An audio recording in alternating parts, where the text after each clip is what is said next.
Hello dear future officers, स्वागत है आप सभी का ओनली आज के टारगेट प्रीलिम 2021 में। हम रिवीजन करेंगे करंट अफेयर्स का एमसीक्यूज के थ्रू, जो कि आने वाले हमारे 2021 के प्रीलिम्स के लिए इंपॉर्टेंट है। तो क्योंकि हम लोग सब जानते हैं कि हमारा exam for the time being postpone हो चुका है, तो जो लोग किसी कारणवश प्रिपरेशन में पीछे रह गए थे, कोई भी कारण हो सकता है, आप बीमार थे, फैमिली में कोई बीमार था, या तो वो लोग अब तैयारी फिर से शुरू कर दें। और ऐसे मेरे साथी, मेरे बंधु जिनका कोई सिलेबस का कोई पोर्शन छूटा हुआ था, लेफ्ट ओवर कोई पोर्शन है, तो आप उसको भी कंप्लीट करने की कोशिश करें।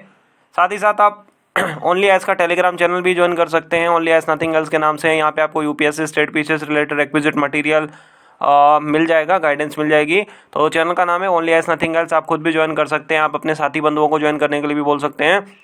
कुछ हमारे साथी बंधु बोल रहे हैं कि भाई इनकी प्लेलिस्ट बना दो एमसीक्यूज की, तो डियर फ्रेंड, मेरे भाइयों बहनों, इनकी प्लेलिस्ट ऑलरेडी बनी हुई है। आप बस जाके प्लेलिस्ट में सर्च करो, आपको मिल जाएगा, ठीक है। ओनली एज की तरफ से एक नया कोर्स शुरू हो चुका है, integrated daily MCQs plus mains article writing program. 31 मई से ये प्रोग्राम शुरू हो रहा है। इसके अंदर आपको 6000 जीएस के एमसीक्यू, 445 मेंस के क्वेश्चन, 320 सीसेट के 6 ऐसे मिलेंगे। एनसीईआरटीज़ के वीडियो लेक्चर क्लास 6 से 12, एनसीईआरटीज़ के टेस्ट सीरीज, रोजाना 10 MCQs, full length GS test, CSAT की तैयारी बीसी में, mains answer writing program BC में, ऐसे आंसर राइटिंग प्रोग्राम बीसी में, करंट अफेयर्स के जो प्रोग्राम है वो बीसी में। तो आपको जाना होगा dpp.onlyas.in पे जाना होगा। यहाँ पे जाके आप अपने आप को एनरोल कर सकते हैं। इन केस कोई इशू हो तो आप कॉल कर सकते हैं 7007931912। पहला क्वेश्चन देखते हैं। पहला क्वेश्चन में बोला है कि कौन सी ऐसी कंट्री है जो Red Sea and Persian Gulf दोनों के साथ साथ टच करती है।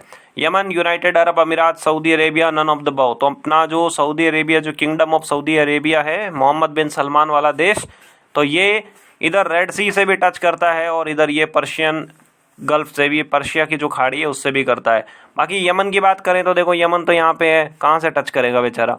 और क्या बचा, यूनाइटेड अरब अमीरात बता, यूएई, तो ये यहाँ पे ये पर्शियन गल्फ को टच करता है, but it does not share the border with the Red सी।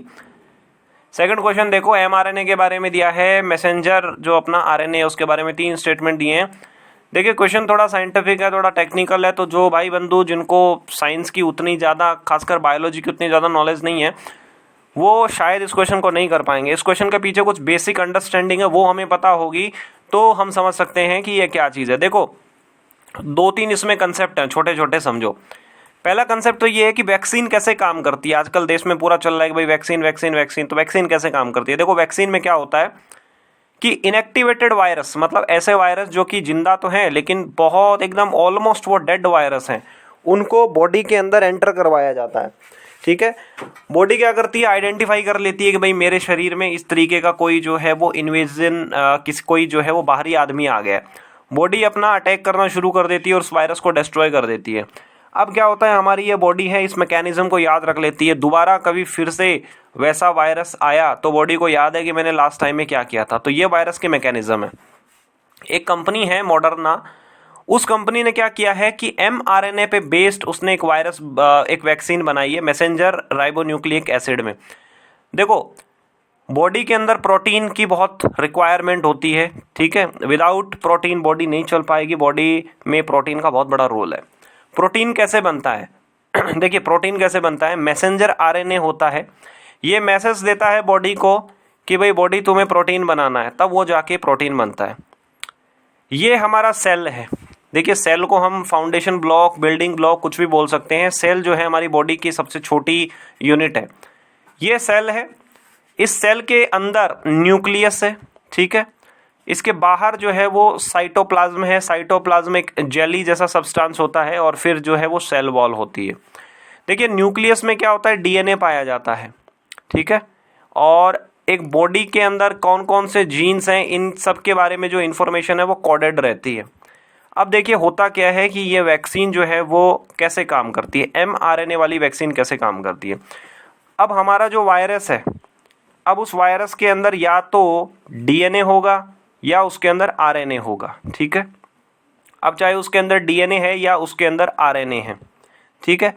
अब उस आरएनए के अंदर से भी हम mRNA जो वायरस का है उसको हम ले लेते हैं, और जैसा कि हम लोग जानते हैं कि mRNA का काम है कि बॉडी के अंदर प्रोटीन बनाने का काम है, तो वो वायरस जो है उसके अंदर भी लगातार प्रोटीन बनता रहता है। अब वायरस के इस mRNA को हम क्या करेंगे, अलग से ले लेंगे और इसको हम जो है बॉडी के अंदर एंटर करवा देंगे। ऐसे में क्या होगा कि बाहर का mRNA हमारी बॉडी के अंदर आ चुका है और वो जो है वो प्रोटीन बनाना शुरू कर देगा, ठीक है, एंटीजन बनाना शुरू कर देगा। एंटीजन भी एक टाइप का प्रोटीन ही होता है। हमारी बॉडी के अंदर बाहर वायरस का प्रोटीन आ चुका है, अब हमारी बॉडी क्या करेगी, उस प्रोटीन को अटैक करना शुरू कर देगी, एंटीबॉडी बनाना शुरू कर देगी, ठीक है। तो ये इसके पूरी पीछे की कहानी है।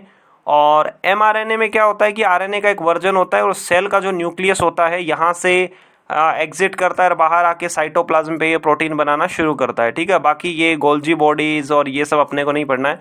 हालांकि आप इसके एक्सप्लेनेशन से जितना समझ सकते हो आप प्लीज़ ट्राई करिए समझने की। यूट्यूब पे अगर आपको कोई वीडियो मिले तो भी आप प्लीज़ समझने की कोशिश कर सकते हैं, क्योंकि बेटर अंडरस्टैंडिंग। और ये बहुत ही यूनिक जो है ये कंपनी है, ये फाइज़र वाली, और इन्होंने पहली बार बनाई है वैक्सीन। जनरली हम जो पुराना तरीका है वैक्सीन बनाने का वही हम लोग यूज़ कर रहे हैं। क्वेश्चन नंबर 3 में देखते हैं, एमूर फाल्कन्स के बारे में देखते हैं। एमूर फाल्कन जो है वो एक उड़ने वाला पक्षी है। 2 स्टेटमेंट दिए हैं। पहला स्टेटमेंट इसमें बोला है कि ये साइबेरिया और नॉर्थ चाइना में एंडेमिक है।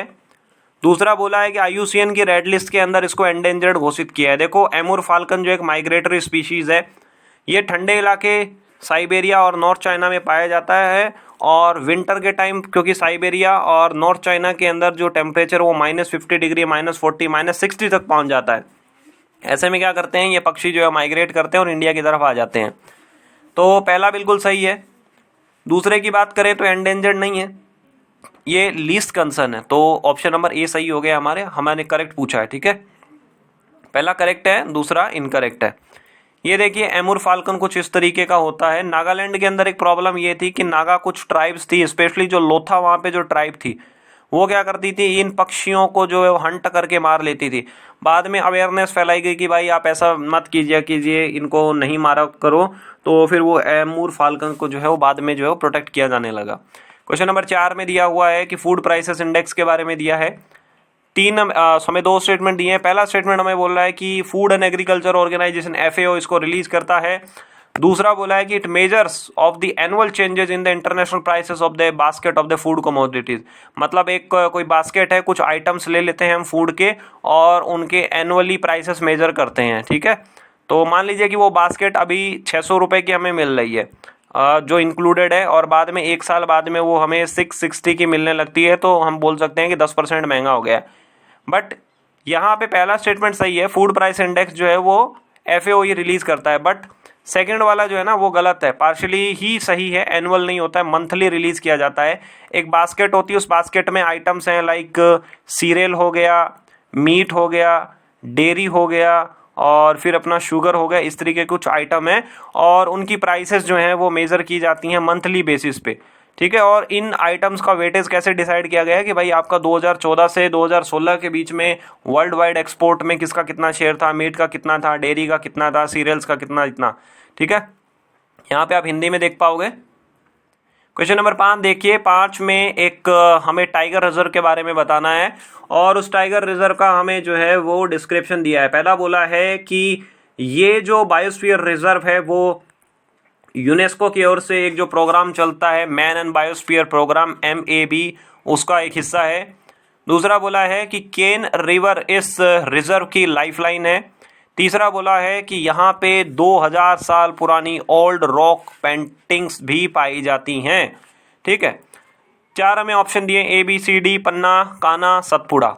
देखो, अगर हम इसकी लास्ट लाइन पढ़ते हैं ना कि भाई यहाँ पे ओल्ड रॉक पेंटिंग्स पाई जाती है, तो हमें पता है कि भाई मध्य प्रदेश के अंदर जो भीमबेटका है वहाँ उसके आसपास जो हमें पाई गई है। अब भीमबेटका कहाँ है आप लोकेट नहीं कर पाओगे तो कोई बात नहीं, इसमें कोई खास इश्यू नहीं है। ऑप्शन नंबर डी तो कैंसिल आउट कर देते हैं। बाद में इसमें बोला है कि यहाँ से केन नदी बहती है। अगर आप करंट अफेयर को रेगुलरली फॉलो कर रहे हो तो आपको पता होगा कि रिसेंटली केन और बेतवा नदी को लिंक करने का प्रोग्राम था। अगर आप इतना भी कर पाते हो तो आप ऑप्शन ए पे पहुंच जाओगे कि पन्ना टाइगर रिजर्व। पहला इसमें बोला है कि man and biosphere reserve MAB जो प्रोग्राम है उसका हिस्सा है, तो 2020 के अंदर इसको MAB प्रोग्राम के अंदर इंक्लूड कर लिया गया है, ठीक है। तो यहाँ पे आप हिंदी के अंदर देख सकते हो इसको, ये यहाँ पे हिंदी में है और यहाँ इंग्लिश में है। तो इसको रिसेंटली यूनेस्को के MAB प्रोग्राम में देखा गया है। और ये जो man and biosphere reserve program है इसके अंदर हम बस यही कर रहे हैं कि भाई हम साइंस को किस तरीके से यूज़ कर सकते हैं जो हमारे ह्यूमंस हैं उनकी इन्वायरमेंट को लेके अवेयरनेस को, ठीक है। तो ये हमें पता होना चाहिए और इस तरीके के जब भी आप क्वेश्चन देखें तो आप मैप में ज़रूर आप लोकेट करिएगा इन क्वेश्चंस को, ठीक है। और पिछला हमारा जो क्वेश्चन था वो था कि भाई किशनगढ़ पेंटिंग है कहाँ से। देखो किशनगढ़ पेंटिंग ना राजस्थान से रिलेटेड है और किशनगढ़ पेंटिंग में मेनली कृष्ण भगवान की जो है वो लीलाओं के ऊपर ये बनाई जाती है। आज आपको क्वेश्चन बताता है कि भाई ग्लोबल हंगर जो इंडेक्स है वो किसके द्वारा रिलीज़ किया जाता है। साथ ही साथ आज आपकी कैसी परफॉर्मेंस रही आप ज़रूर बताइएगा और इन वीडियोस के बारे में आपकी क्या राय है, क्या ओपिनियन है, आप ज़रूर बताइएगा। कैसे हम इनको और बेटर कर सकते हैं वो भी आप बता सकते हैं।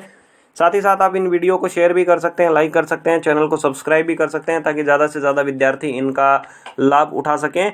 तो बने रहिए ओनली आज के साथ।